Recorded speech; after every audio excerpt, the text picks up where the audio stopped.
নমস্কার বন্ধুরা, তোমরা সবাই কেমন আছো? আশা করি সবাই খুব ভালো আছো। আমিও খুব ভালো আছি। আমি শম্পা চলে এসেছি নতুন একটা ব্লগ ভিডিও নিয়ে।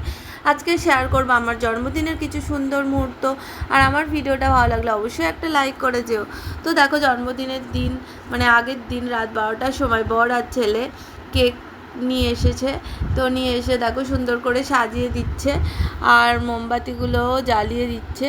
তারপরে কেক কাটিং হবে, তারই কিছু মুহূর্ত তোমাদের সাথে শেয়ার করে নিলাম। ভীষণই সুন্দর হয়েছিল কেকটা, দেখতেই পাচ্ছ। আর ক্যান্ডেলগুলো ম্যাজিক ক্যান্ডেল, যতবার লেবাচ্ছিলাম তারপর আবার জ্বলে উঠছিল, ভীষণ ভালো লাগছিল। তো দেখতেই পাচ্ছ ঘরের জিনিসপত্র সব আমাদের নতুন বাড়িতে নিয়ে যাওয়া হয়েছে। শুধু এখানে শোবার মতো একটা গদি রাখা ছিল আর ঠাকুরটা রাখা ছিল।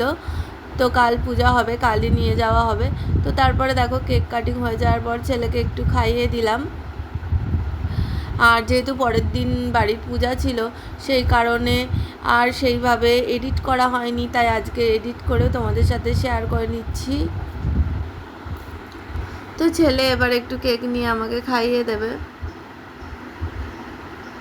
আর দেখো ক্যান্ডেলগুলো কত সুন্দর, ক্যান্ডেলগুলো যতবার লেবাচ্ছি ততবারই আবার জ্বলে উঠছে, দেখতে পাচ্ছ। খুবই মজা লাগছিল আর ছেলেও ভীষণ খুশি হচ্ছিল।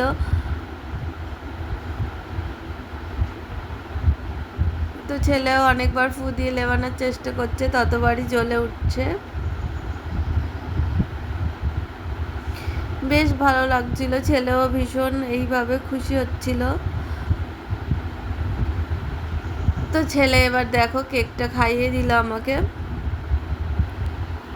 তো তারপরে দেখো একটা স্প্রে এনেছিল, তো ওটা পেয়ে তো ছেলে ভীষণ খুশি। তো এরপর ও স্প্রেটা করবে, যেহেতু আগে করতে ভুলে গিয়েছে। তারপর বললো, মা আরেকবার তুমি কেক কাটো, আমি স্প্রেটা করব। আর দেখতেই পাচ্ছ ওর মুখের এক্সপ্রেশন দেখে ও তো ভীষণ খুশি। আর যেহেতু কেকের মধ্যে পড়ছিল, আমি হাত নাড়া দিয়ে বলছিলাম আর করিস না, আর করিস না। তারপর আমার বর এই পার্ট দিয়ে স্প্রেগুলো করছিল, দেখতেই পাচ্ছ ভীষণ খুশি। তো এইভাবেই ছোটো ছোটো আনন্দে আমি ভীষণ খুশি হই। তো প্রত্যেক বছরে এইভাবেই আমার জন্মদিনটা কেটে যায় আমার ছেলে বরের সাথে। তো সেটাই তোমাদের সাথে শেয়ার করে নিলাম। আর পরের দিন যেহেতু নিরামিষ ছিল সেই কারণে আর আগের দিনই কেক কাটা হয়েছিল, নাহলে অন্য অন্য বছর জন্মদিনের দিনই কাটা হয়। তো ছেলে তো আমাকে কেক মাখিয়ে দিয়েছিল, তাই ভাবলাম আমিও একটু মাখিয়ে দিই। তো এবার দেখো ওর মাখিয়ে হয়নি, আবার একটু মাখিয়ে দিচ্ছে। তো আমি লাস্টে বললাম আর দিস না, আর দিস না, আমি এবার রেগে যাব। আর জন্মদিনের দুপুরে মা রান্না করে দিয়েছে, দেখো এত রকম রান্না মা করছে, দেখতেই পাচ্ছ।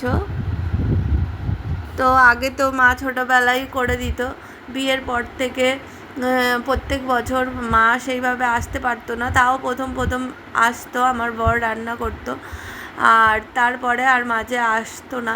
তো অনেক বছর পর আবার এই বছর মা এসেছে, তাই মাই রান্না করে দিয়েছে আর সুন্দর করে গুছিয়েও দিয়েছে। তো একসাথে বসে আছি মা, আমি, ছেলে। রান্না টান্না হয়ে গিয়েছে, তো এবার আমি খেতে বসবো। তো দেখতেই পাচ্ছ সব রকম সুন্দর করে গুছিয়ে দিয়েছে, নিরামিষ রান্না ছিল। তো ভীষণ টেস্টি হয়েছিল সব কটা রান্নাই। তো আমার ভিডিওটা তোমাদের কেমন লাগলো অবশ্যই জানিও। তো এরপর দেখো আমি খেয়ে নিচ্ছি আর ছেলে ভিডিওটা করছিল। আবার ছেলে বলে বলে দিচ্ছিল ওর জন্মদিনে আমি যেহেতু বলি সব রকম মিষ্টি টিষ্টি একটু একটু খাও, ও তাই বলছিল ওরকম। তো ভিডিওটা মিউট করে দিয়েছি, যেহেতু মাও ফোনে কথা বলছিল তখন। তো তারপর খাওয়া দাওয়ার পর একসাথে সব বসেছিলাম, দেখো আর ছেলে মুখটা করছে দেখো। তো আমার ভিডিওটা এই পর্যন্ত, আবার অন্য ভিডিও দেখা হচ্ছে, টাটা।